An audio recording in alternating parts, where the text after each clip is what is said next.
Welcome back to After the Whistle. In North Dakota cross country, Rugby is a well-known name, winning the last 4 state championships, and that success has carried over to the track, especially in the 4x800, where that team entered into the state tournament ranked within the top 5 teams in the state, but they proved that they were the top team after winning that event for the 2nd year in a row. And then going into the state meet race, we were ranked 4th, so I feel like there was a little less pressure from that, but obviously being the defending state champs, there was some pressure. Last year they won this 4x8, and I know this year they were definitely looking to repeat, but we had not, we ran well at region.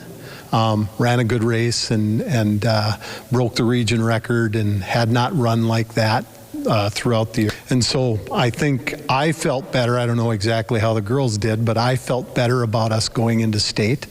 The success of this Panthers relay team doesn't start on the track. It expands much further, beginning with their warm-ups before the race. As common and as simple as warming up may be, it's those who truly focus on what they are doing that reap the benefits.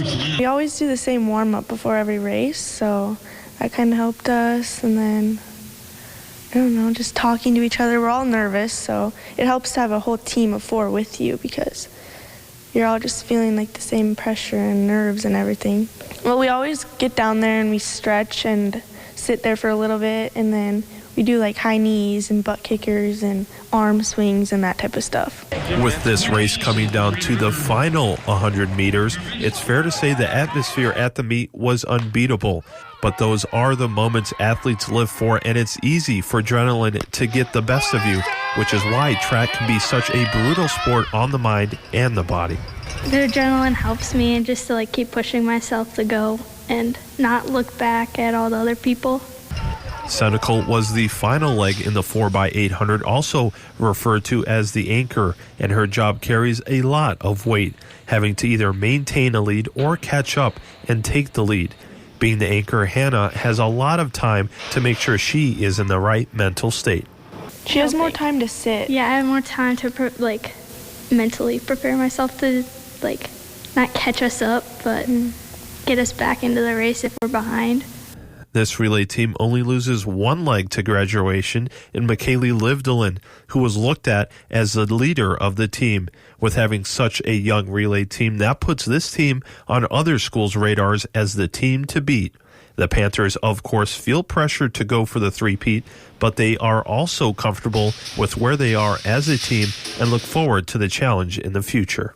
She's always been our leader for the 4x8. She leads our warm-ups. She gets us to the marshalling on time, and she just kind of keeps us in line. So she won't be there next year, so we're gonna have to step up, kind of, I guess. And she was our team motivator, yes. So she motivated us the most. We have the tools, total team-wise, to go after a state title, and of course these girls on this relay will be a big part of that. We do lose one of our relay members, but we had another girl that ran on it and ran fast during the year and helped us qualify it by time before we got the state champion crew together. This coming cross-country season, Rugby will go for its 5th consecutive state championship in cross-country, as well as a three-peat in the 4x800, and of course, look to capture the team state title in track and field.